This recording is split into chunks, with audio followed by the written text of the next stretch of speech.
Serum creatinine गुर्दे के मर्ज के डायग्नोसिस और ट्रीटमेंट का सबसे अहम जुज़्व है, लेकिन इसके बावजूद पाकिस्तान इंडिया रीजन में मरीज अपने सीरम क्रिएटिनिन लेवल को लेकर बहुत ज़्यादा कन्फ्यूजन का शिकार रहते हैं। आज के एपिसोड में हम सीरम क्रिएटिनिन से रिलेटेड बहुत ही अहम पहलुओं को डिस्कस करेंगे, जिसको जानकर आप अपने गुर्दे के मर्ज को बहुत अच्छी तरह समझ सकते हैं। अस्सलाम वालेकुम, डॉक्टर वैसका from expert concert clinic of Lahore, अपनी नेफ्रोलॉजी सीट से, अपने घर वाले स्टूडियो से इस एपिसोड या इससे अगले एपिसोड के बाद हम ट्रैवल स्टूडियो में मुलाकात करेंगे। सीरम क्रिएटिनिन गुर्दे के मर्ज की डायग्नोसिस और ट्रीटमेंट का सबसे अहम जुज़्व है। इसको समझे बगैर आप अपने गुर्दे के मर्ज को समझ नहीं सकते, क्योंकि गुर्दे के मर्ज का डायग्नोसिस, उसकी स्टेजिंग, उसका प्रोग्नोसिस डिपेंड ही सीरम क्रिएटिनिन लेवल पे करता है। पहले हम स्टार्ट करते हैं कि सीरम क्रिएटिनिन है क्या चीज़। सीरम क्रिएटिनिन हमारे पट्ठों का, हमारे मसल मैस का ब्रेक डाउन प्रोडक्ट है। क्योंकि ये गुर्दों के ज़रिए पेशाब के रास्ते खारिज होता है, इसलिए अगर आपका गुर्दा ठीक तरह काम नहीं कर रहा होगा तो आपके जिस्म में सीरम क्रिएटिनिन का लेवल बढ़ सकता है। इससे हम नतीजा हज करते हैं कि खून में क्रिएटिनिन बढ़ने की दो बड़ी वजूहात हो सकती हैं। नंबर 1 कि आपका मसल मैस बहुत ज़्यादा है, और नंबर 2 आपका गुर्दा सही काम करके इसको जिस्म से बाहर खारिज नहीं कर रहा। यहाँ से लेके चलते हैं हम सीरम क्रिएटिनिन की नॉर्मल रेंज पे। सीरम क्रिएटिनिन की नॉर्मल रेंज मुख्तलिफ लैब्स में मुख्तलिफ होती है। कुछ लैब्स 0.4 से 1.0 तक दिखाती हैं, कुछ लैब्स 0.6 से लेके 1.3 तक दिखाती हैं। लेकिन मेरी ऑब्जर्वेशन और एक्सपीरियंस के मुताबिक पाकिस्तान इंडिया रीजन में एक नॉर्मल एवरेज अडल्ट मेल में भी 6 फीट 70 किलोग्राम का जो अडल्ट मेल है, या इसी तनासब से जो फीमेल है, उसका सीरम क्रिएटिनिन लेवल 1.0 से कम होना चाहिए। अगर ये लेवल 1.0 से ज़्यादा है तो मैं हमेशा कंसर्न रहता हूँ कि कोई गुर्दे का मसला तो नहीं है। उसमें 2 एक्सेप्शंस जो मेरे पास हैं वो हैं, एक 6 फीट का बॉडी बिल्डर जिसका मसल मैस बहुत ज़्यादा है, वो बहुत ज़्यादा प्रोटीन पाउडर और क्रिएटिन यूज़ करता है, और दूसरे एल्डरली जिनकी एज तकरीबन 60 या 65 से ज़्यादा है, और एज रिलेटेड जो उनका नॉर्मल किडनी फंक्शन का डिक्लाइन है, उसकी वजह से उनका सीरम क्रिएटिनिन 1.0 या 1.1 या 1.2 हो सकता है। अब यहाँ से हम लेके चलते हैं कि सीरम क्रिएटिनिन पे ही गुर्दे के मर्ज की स्टेज डिपेंड करती है, जिसको हम EGFR से कैलकुलेट करते हैं। EGFR होता है एस्टिमेटेड ग्लोमेरुलर फिल्ट्रेशन रेट। ये एक एस्टिमेट है गुर्दे के काम को नापने का। इसके लिए काफ़ी सारी चीज़ें यूज़ होती हैं। सीरम क्रिएटिनिन एक है उनमें से एक। सिस्टैटिन C लेवल से हम कैलकुलेट कर सकते हैं, और कुछ न्यूक्लियर टेस्ट होते हैं। पर क्योंकि सीरम क्रिएटिनिन सबसे चीप और ईजीली अवेलेबल टेस्ट है, इसलिए नेफ्रोलॉजिस्ट और साइंसदानों ने इस फार्मूला को यूज़ करके ही हमेशा से गुर्दे के काम को कैलकुलेट करने की कोशिश की है। EGFR अगर आपका 90 से ऊपर हो उसको हम स्टेज 1 कहते हैं। अगर ये 90 और 60 के दरमियान हो स्टेज 2 कहलाता है। 60 से नीचे स्टेज 3, 30 से नीचे स्टेज 4 और 15 से नीचे स्टेज 5। अब नेक्स्ट लेवल आ जाता है क्रिएटिनिन 1.3 1.5 का, यानी कि रियली में आपका क्रिएटिनिन बढ़ गया है, जिसको कि नेफ्रोलॉजिस्ट भी इनकार नहीं कर सकता।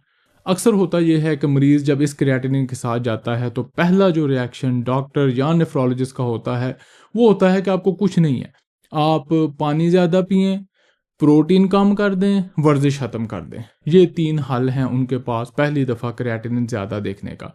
अब ये तीनों चीज़ें करके या तीनों में से कोई एक चीज़ करके मरीज़ का वक्ती तौर पे मसल मैस डिक्लाइन होने की वजह से, मैल न्यूट्रिशन की वजह से क्रिएटिनिन तो कम हो जाता है। अगर वो चेक करा ले तो बाज़-औक़ात वो ये स्ट्रेटजी करके भूल ही जाता है, और फिर कुछ महीनों या सालों बाद अचानक जब क्रिएटिनिन चेक करवाना पड़ता है तो वो दोबारा 1.5-6 पे आया होता है, और बाज़-औक़ात 2 से ऊपर चला गया होता है, क्योंकि हमने उस वक्त बढ़े हुए क्रिएटिनिन यानी कि 1.3 को सही तौर पर जांचने की कोशिश नहीं की।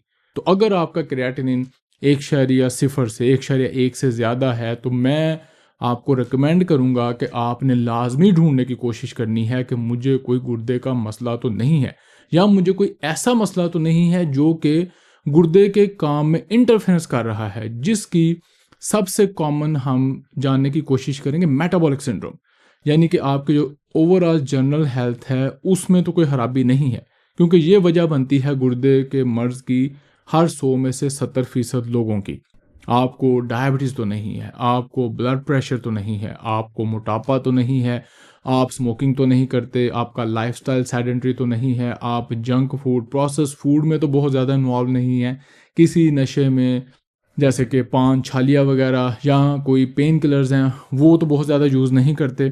तो ये सारी चीज़ें आपने जांचने की कोशिश करनी है। अगर ये सारी चीज़ें हैं तो आपने उनको बेहतर करके दोबारा 1 महीने बाद चेक करना है अपना क्रिएटिनिन। अगर ये चीज़ें नहीं हैं तो उसके बावजूद अपने लाइफस्टाइल को ओवरऑल बेहतर करके आपने within a month check करना है। और अगर आपका क्रिएटिनिन अभी भी हाई रहता है तो फिर आपने अपने नेफ्रोलॉजिस्ट के पीछे हाथ धो के पड़ जाना है कि मुझे वजह बताओ, उसके बगैर मैं आपकी जान नहीं छोड़ूंगा। और आपने तब तक किसी और नेफ्रोलॉजिस्ट को दिखाना नहीं छोड़ना जब तक कि आपको वो लिख के ना दे के आपके बढ़े हुए क्रिएटिनिन की वजह ये है।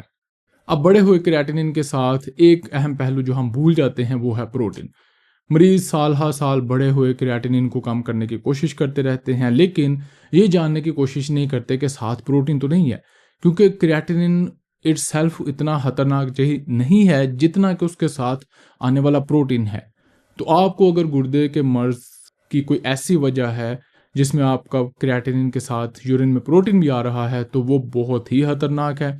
आपने उसको भी जानने की कोशिश करनी है, अपने पेशाब में प्रोटीन को मेजर करना है, उसकी वजह जानने की कोशिश करनी है और उसको ट्रीट करने की कोशिश करनी है। फिर हमारे रीजन में क्रिएटिनिन को जानने के बाद, क्योंकि हमारा हेल्थ लिटरेसी लेवल बहुत ही लो है, हमारे मरीज़ और अवाम ज़्यादातर जाहिल ही है लिटरेसी लेवल के हिसाब से, तो हम क्रिएटिनिन को कम करने के पीछे पड़ जाते हैं बजाय उसको समझने के। मॉडर्न साइंस के मुताबिक जब आपका क्रिएटिनिन बढ़ता है तो एक परमानेंट किस्म का आपको गुर्दे का डैमेज हो चुका है। और अगर ये 3 महीने से ज़्यादा आपका क्रिएटिनिन बढ़ा रहता है तो इसका मतलब है बहुत ही कम चांस है कि ये बेहतर होगा। पर मरीज़ क्रिएटिनिन को कम करने के पीछे लग जाते हैं और हर वो जुगाड़ करने की कोशिश करते हैं, बेशक उससे पूरी सारी बाकी बॉडी तबाह हो जाए, लेकिन क्रिएटिनिन उस पेशेंट ने कम लाजमी करनी है। क्रिएटिनिन को कम करने की ना ही कोई दवाई है, ना ही कोई फार्मूला है। आप अच्छे हेल्दी लाइफस्टाइल के साथ चलें। अगर क्रिएटिनिन थोड़ा बेहतर हो जाता है तो बहुत अच्छी बात है, अगर नहीं होता तो हमारा ट्रीटमेंट का, इलाज का जो मेन मकसद होता है वो होता है कि क्रिएटिनिन को बढ़ने से रोका जाए। क्रिएटिनिन से रिलेटेड जो आखिरी 2 सवाल हैं वो ये है कि क्रिएटिनिन बढ़ता किस स्पीड से है। वो डिपेंड करता है कि आपके गुर्दे के मर्ज की वजह क्या है और आपका प्रोटीन यूरिया कितना अच्छा कंट्रोल्ड है। और दूसरा, क्रिएटिनिन के किस लेवल पे डायलिसिस स्टार्ट होता है।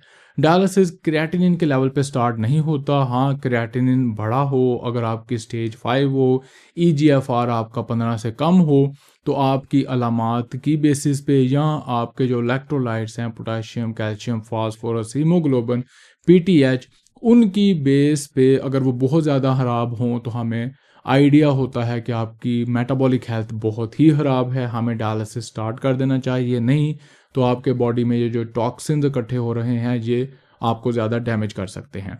तो आपका डायलिसिस सिर्फ क्रिएटिनिन के नंबर की बेस पे स्टार्ट नहीं होता, बाकी सारी अलामात को सामने रख के इसका फैसला किया जाता है कि आपको कब डायलिसिस स्टार्ट करना है।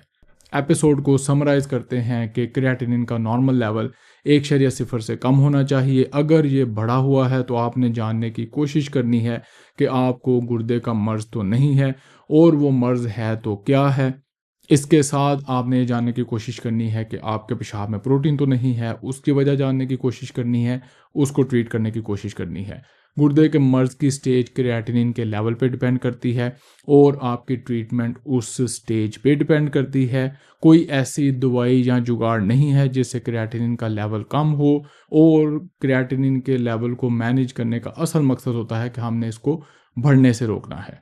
क्रिएटिनिन के बारे में आपकी क्या राय थी? आप क्रिएटिनिन को कैसे देखते थे? क्या क्रिएटिनिन के मुतल्लिक और कोई सवाल हैं जिनको हम इस एपिसोड में डिस्कस नहीं कर सके? कमेंट में उनको ज़रूर मेंशन करें। इस इंफॉर्मेशन, इस नॉलेज को शेयर करें ताकि ज़्यादा से ज़्यादा लोगों का अपने गुर्दे के मर्ज़ को समझने का इजाफा हो। और हम मुलाकात करेंगे अगले एपिसोड में।